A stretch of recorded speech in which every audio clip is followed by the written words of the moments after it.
Hey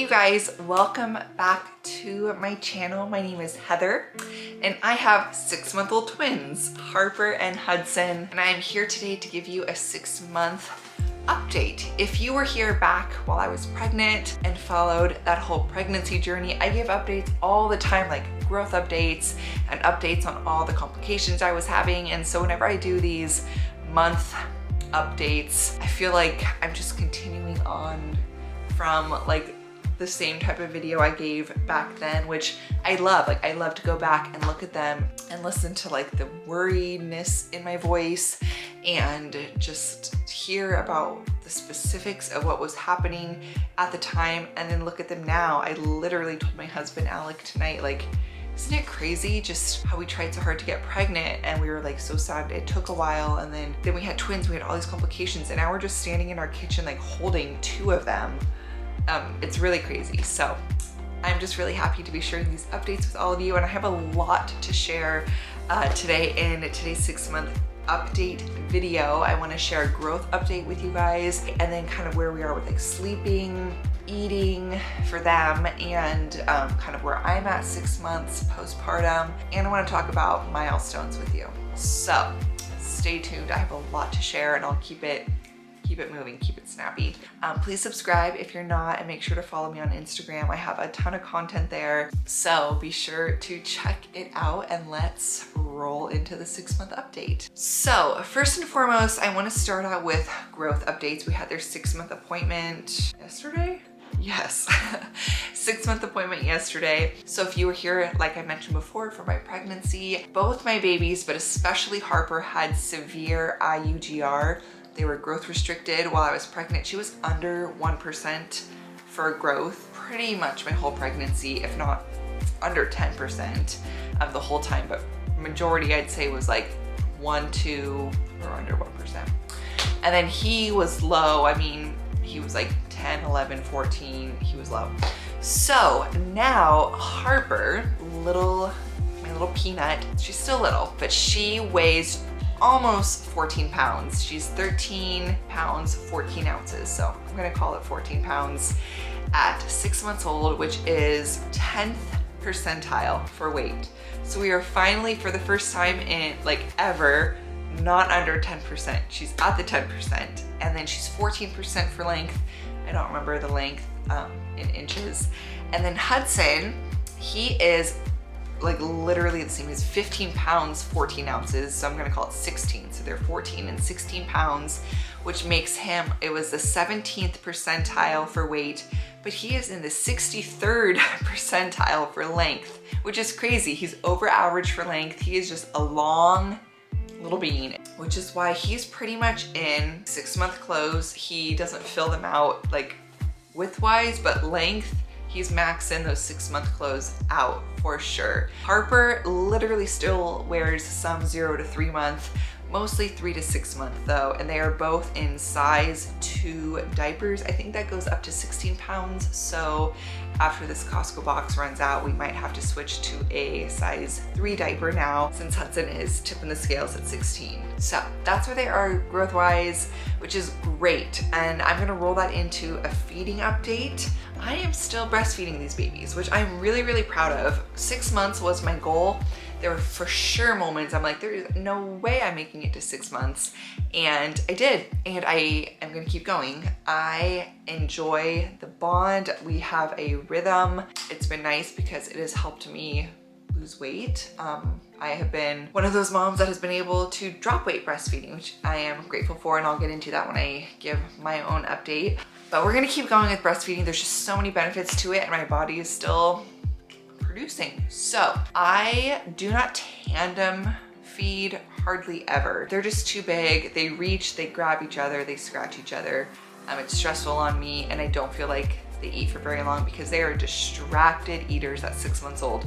Even with Harper, I literally have to like sit in the nursery chair with the lights low and not speak because she is super duper distracted. I usually nurse them the first 2 feeds of the day. So they normally start their day at 7. So I'll feed them when they wake up at 7 and then again at 10. And then from that point on, it's sort of a toss up. It depends on what we're doing that day, whether I pump and bottle feed or whether I nurse them. You know, if we're out and about or if there's people over, I usually just pump and then bottle feed them. But if we're home, everything's going good, I nurse them. I do feel in general that they probably get more milk from pumping and nursing, just because I've been doing this for 6 months now. I know how much I'm able to pump in like a 15-minute window, and then if they feed for like only 8 or 10 minutes, even 15 minutes, I just feel like it's not as, they're not getting the full amount, but I just let them nurse until they're not interested in drinking anymore. I'd say maybe like 3 weeks ago or so, I started introducing a little formula. We use Bobby formula. It's like a European style formula, and I'm really happy with. They had absolutely no issues whatsoever with introducing that into their diet. I got a little bit of it because I was starting to run low on my freezer stash of milk. I started to get a little lazy, and if I missed a pumping session, I didn't really care, and I just make up for it with freezer stash. And that went really quick, despite the fact I had like 300 or 400 ounces frozen. I went through it really, really quick. So I'm like, okay, we need a backup formula just in case. We started with just mixing an ounce or 2 into a breast milk bottle before bedtime.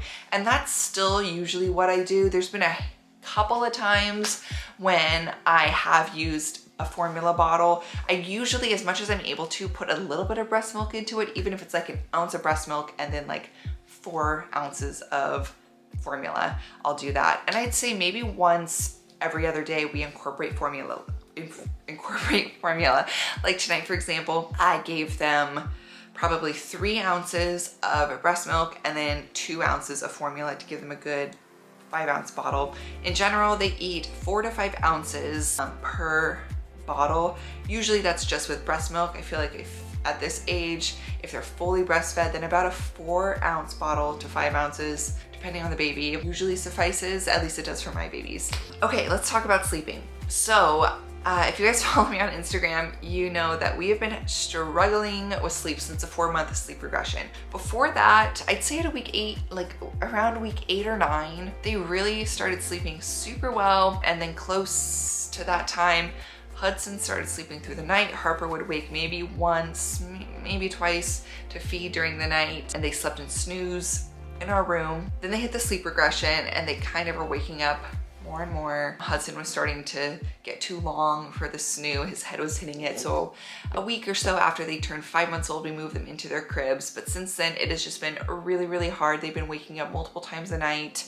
And the only thing that will settle them back down is nursing. And literally it got to the point where like 10 times a night, I was up nursing them for like 2 minutes just to put them back to sleep. But I was becoming a shell of myself. Like I would just put on a happy face whenever anyone else was around, but I was dying inside. It was really hard. And I'm like, we're done. I can't do this anymore.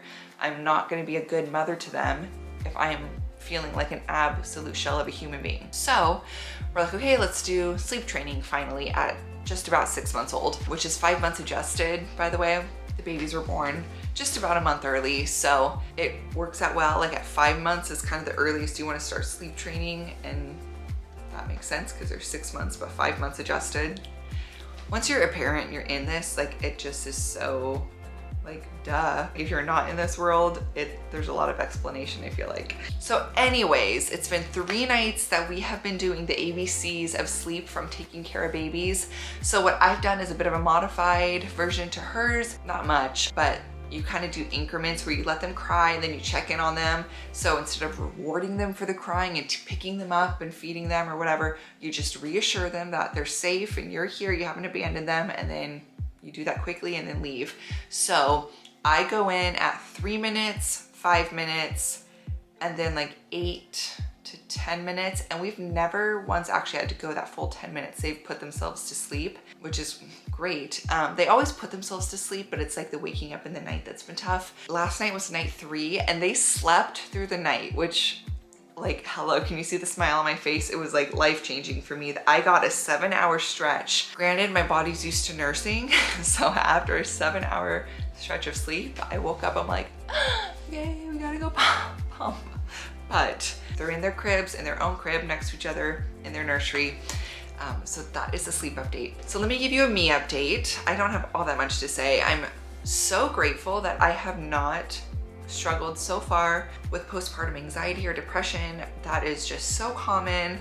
And Alec and I both thought I would definitely be one to be prone to that based on my past, and we were prepared for that. I mean, I know that it's hormonal, so it's not like you can control it, but I think I have just especially tried to be so in touch with my feelings postpartum. Birthing and raising twins up to 6 months old has been the hardest thing we have ever done, hardest thing I've ever done.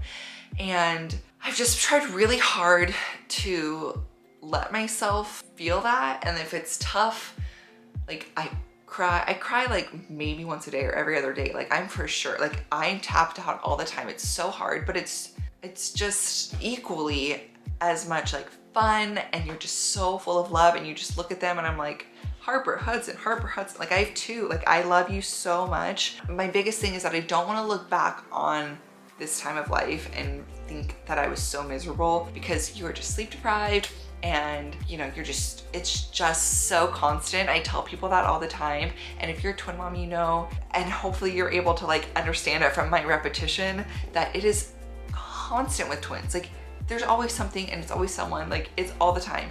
Like you don't have one baby that you're like, husband, you know, you take it, I need a breather, you know, or like, okay, baby's napping, I'm gonna go do stuff. It's like, no, Alec, you take Harper because I need to deal with Hudson, and then let's swap, and then let's swap, and then let's swap, and then Harper goes to sleep, but Hudson won't go to sleep, then Hudson goes to sleep, then Harper's awake. Like it's all the time. So I feel really, you know, happy that mentally I'm doing okay. I just try to keep spirits high, just keep the gratefulness high. Okay, so then as far as physically, I have lost 50 pounds since having the babies. I only gained 39 pounds being pregnant with twins.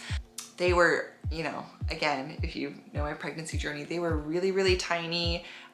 It was a struggle, the weight gain. So I've lost 50 pounds, which is really crazy. So I'm below my pre-pregnancy weight.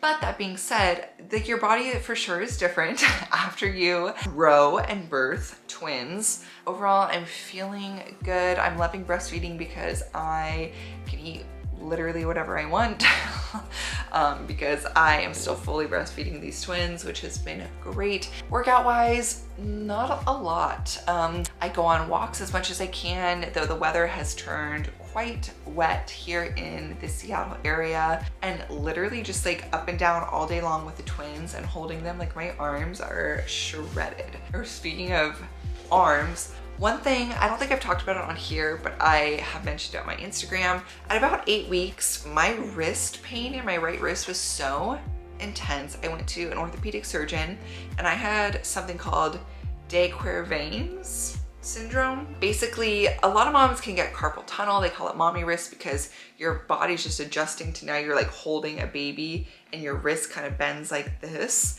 And it's just not used to it, and you're doing it so frequently. But with twins, he said you're just like, you're doing whatever you can to hold both and like hold them safely and do whatever, like you're just moving even more intensely. So it's like a next level carpal tunnel. And I had to get a steroid shot in my tendon because my tendon had completely hardened up. It was so painful. I literally couldn't like lift anything with my wrist. So after a couple days, the shot like went into do what it needed to do, and my wrist was totally fine up until like maybe a month or so ago. It is back. It is so insanely painful, but I'm trying to just like stick it out, ice it, wear my brace. But that is for sure something I was not prepared for when becoming a twin mom. Okay, and then I want to end talking about milestones. I know I am babbling on here, but I want to talk about the milestones. At 6 months, I feel like the big ones are rolling, and then starting to sit unassisted, and then kind of babbling. So I'm gonna touch on those. Rolling, I mentioned this earlier, that The twins were born a month early. So I have noticed at this point, they are very on track for like a 5-month-old. I don't feel like they're like blowing through their like 6-month milestones. I feel like they're very on track for a 5-month-old. And all this also, like, milestones are relative. I think I said that in my last update video, that babies are all over the spectrum of like hitting milestones early or late or right on time. So our pediatrician was like, they have amazing head control, great leg strength, like sitting up, they're doing really well, just a little wobbly. Yeah, sitting, they're doing well, a little wobbly, but right on track. Rolling, I'd say they roll maybe like once a day. Hudson still hates his tummy time. I don't know. Harper's very good on her tummy. Neither of them are just like rolling around all over the place. And then babbling, Hudson, I feel like everything Hudson does, Harper usually does about a week later. Hudson started like doing these screeches and yelling and like funny noises, and now Harper's doing that, and Hudson is so close to mama. Alec was like, I thought they say dada first. I was like, have you been working on dada with him? Because all day long, all I tell him is mama, mama, mama, mama, mama. So keep that in mind, moms. It's working. Harper just started doing like L consonants. And again, all this stuff, like if I was not a mom and I heard this, I would be like, what are you talking about? But if you are a mom and you know, you're in on the apps and the updates and the baby research, blah, blah, blah. At this stage, they're doing a lot of consonants like B, L, D, M, mama, la la, baba, dada. So I feel like they're on track for 5-month-old, some 6-month. I think that is all of the update I have. Basically, all in all, we're doing really well. I'm really tired. This is really, really, really hard. It is also so rewarding. I couldn't love them any more. The days are so fun. Some days are really long. And then of course, like 30 minutes later, I'm looking at pictures of them and wanting to go like pick them up and hold them. Isn't that just like classic mom move? I don't know. So anyways, I hope you guys enjoyed this video, hearing an update from the twins. Thank you so much to all of you who have just been following me for so long and following this journey.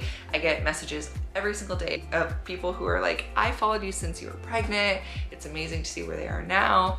That just means so much to me, and I appreciate all of you watching this video and for subscribing, liking, following me on Instagram, and I will see you guys on the next one. Bye.